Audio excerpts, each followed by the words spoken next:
చూస్తుంది. వెళ్ళి అమ్మాయి వెళ్ళి వాళ్ళ ఫాదర్కి చెప్తుంది అనమాట, ఇలాగా టెంపుల్స్ని గుళ్ళని కూల్చున్నారు, ధ్వంసం చేస్తున్నారు, కాపాడండి అని చెప్తుంది. కానీ వాళ్ళ నాన్నగారు మనం మొఘల వంశంలో ఉన్నాము, మనం ఏం చేయకూడదు అని చెప్పి అంటారు. ఓకేనా. నెక్స్ట్ తన పెద్ద అయ్యి పెళ్ళి అవుతుంది అనమాట. పెళ్ళి అయిన తర్వాత అలాగే సేమ్ తన గడప దగ్గర నుంచి అంటే డోర్ దగ్గర నుంచి చూస్తే అక్కడ కూడా ఒక టెంపుల్ ధ్వంసం చేస్తున్నారనమాట. వెళ్ళి వాళ్ళ హస్బెండ్తో చెప్తుంది. హస్బెండ్తో చెప్తే మనం వేరే వాళ్ళ కింద రూల్స్ చేస్తున్నారు, మనల్ని వేరే వాళ్ళు రూల్స్ చేస్తున్నారు, మనం వాళ్ళని ఎదిరించలేమని చెప్తారనమాట. చెప్తే ఫస్ట్ సారి చెప్పినప్పుడు తను బాధపడింది. ఈసారి తనకి కోపం వచ్చిందనమాట. కోపం వచ్చిన తర్వాత తినకి మొత్తం అంటే హిందూ సంప్రదాయాల గురించి రామాయణం మహాభారతం ఇవన్నీ తెలిసి అంటే హిందూ గొప్పతనం ఏంటి, ఆ టెంపుల్స్ యొక్క గొప్పతనం ఏంటి అన్నీ తెలుసుకొని పెరిగిందనమాట. ఓకేనా. తినకి పిల్లలు పుడతారు అనమాట. పిల్లలు పుడుతూ చనిపోతారు. కానీ ఒక అబ్బాయి పుడతారు. అబ్బాయి పుట్టిన దానికి తనకి ఇష్టమైన శివపార్వతుల పేరు కాబట్టి శివాజీ అని పేరు పెట్టుకున్నాను అనమాట. శివాజీ అని పేరు పెట్టుకుంటుంది. ఓకేనా. తన పుత్రుడికి మొత్తం చిన్నప్పటి నుంచి ఇవి మా హిందూస్ సంప్రదాయాలు ఏంటి, మన హిందూస్ దేవాలయాల యొక్క గొప్పతనం ఏంటి, హిందూస్ అమ్మాయిల్ని ఎలా గౌరవిస్తారు, మహిళల్ని ఎలా గౌరవించాలి, ఇవన్నీ పుడుతూ పెరిగిందనమాట. అదే చెప్తూ పెంచిందనమాట. ఓకేనా. ఒకరోజు వాళ్ళ శివాజీ ఎవరైతే ఉన్నారో వాళ్ళ నాన్నగారు ఒక రాజ్యాలతో ఓడిపోయినప్పుడు తనకి వేరే దగ్గరికి వెళ్ళమని చెప్తారనమాట. అలా వెళ్ళమని చెప్పినప్పుడు వాళ్ళ పెద్ద కొడుకు వాళ్ళ తండ్రి గారు వెళ్ళిపోతారు. శివాజీని వాళ్ళ అమ్మగారు ఉంటారనమాట. ఉన్నప్పుడు అలాగే ఒకరోజు ఒక టెంపుల్ ధ్వంసం చేస్తుంటే వాళ్ళ అమ్మ ఏమనకుండా వాళ్ళ కొడుకు వైపు చూస్తుంది. అప్పుడు ఆ అబ్బాయికి 16 years. ఆ కొడుకు వైపు చూస్తున్నప్పుడు ఆ 16 yearsలోని ఎవరైతే ఆ టెంపుల్ని నాశనం చేస్తున్నారో వాళ్ళందరినీ చితకబాదుతాడనమాట. అలా చితకబాదింది ఎవరో కాదు, మన ఛత్రపతి శివాజీ గారు అనమాట. ఈ ఛత్రపతి శివాజీ గారు 1630లో సాసాజీకినా జిజియాబాయికి జన్మించారనమాట. జన్మించారు. చిన్నప్పటి నుంచి వాళ్ళ తల్లి చెప్పిన ఆ మాటల్లోనే నడడం వల్ల శివాజీ ఇంత గొప్పగా పెరిగారనమాట. మనకు తెలుసు శివాజీ అనగానే మన భూస్వామ్స్ వస్తాయి. మనకి ఛత్రపతి శివాజీ అనగానే మన ఛత్రపతి శివాజీ మహారాజ్ యాక్చువల్ వాళ్ళు మరాఠీకి చెందిన వాళ్ళు అనమాట. కానీ మన హిందూస్ కోసం చాలా పోరాడారు శివాజీ గారు. ఓకేనా. ఓకేనా.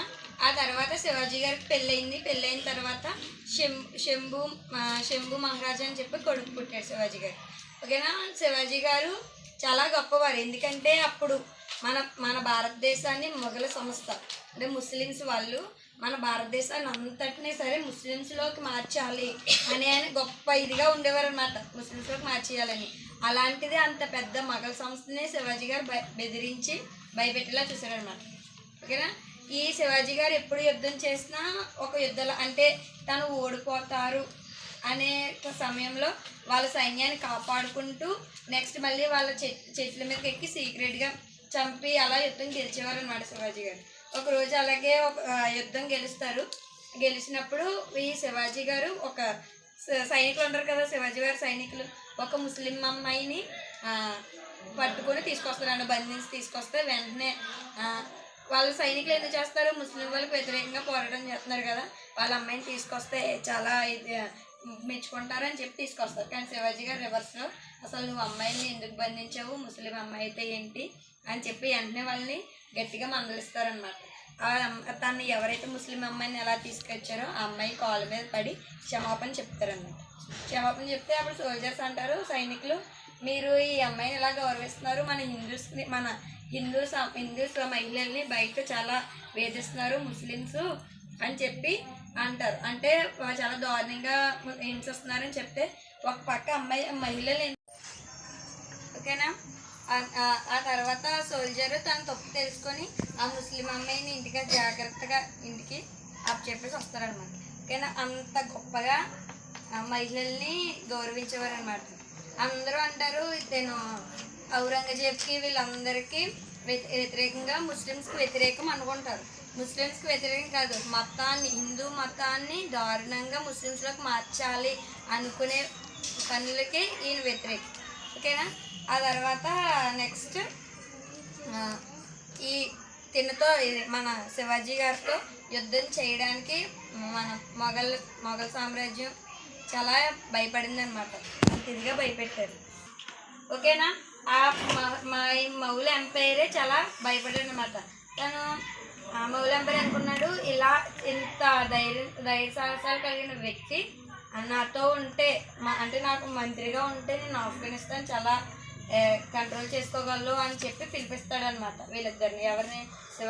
శివాజీ గారినైనా వాళ్ళ కొడుకు శంభు మహారాజునైనా. ఓకేనా. పిలిపిస్తే అక్కడ శివాజీని ట్రీట్ చేసే ఇది మొత్తం నచ్చదనమాట శివాజీ వాళ్ళ కొడుక్కి.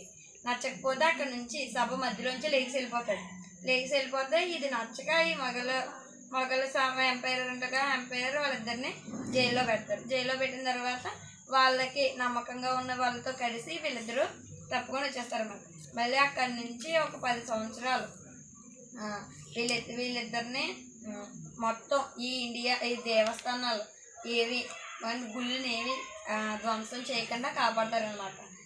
ఇలా కాపాడతారు కాబట్టి మన ఇండియా తనకి ఛత్రపతి అనే బిరుదునిచ్చిందనమాట. రాజు అనే బిరుదునిచ్చిందనమాట. అందుకే మనం ఛత్రపతి శివాజీ అని పిలుస్తాం గౌరవంగా. ఆ తర్వాత తనకి హెల్త్ ఇష్యూ వచ్చి 1630లో చనిపోయారన్నమాట. ఇది మన ఛత్రపతి శివాజీ గురించి.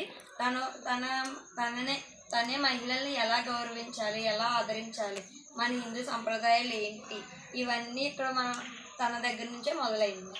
కానీ అదంతా వాళ్ళ తల్లి నేర్పిన జ్ఞానం వల్ల.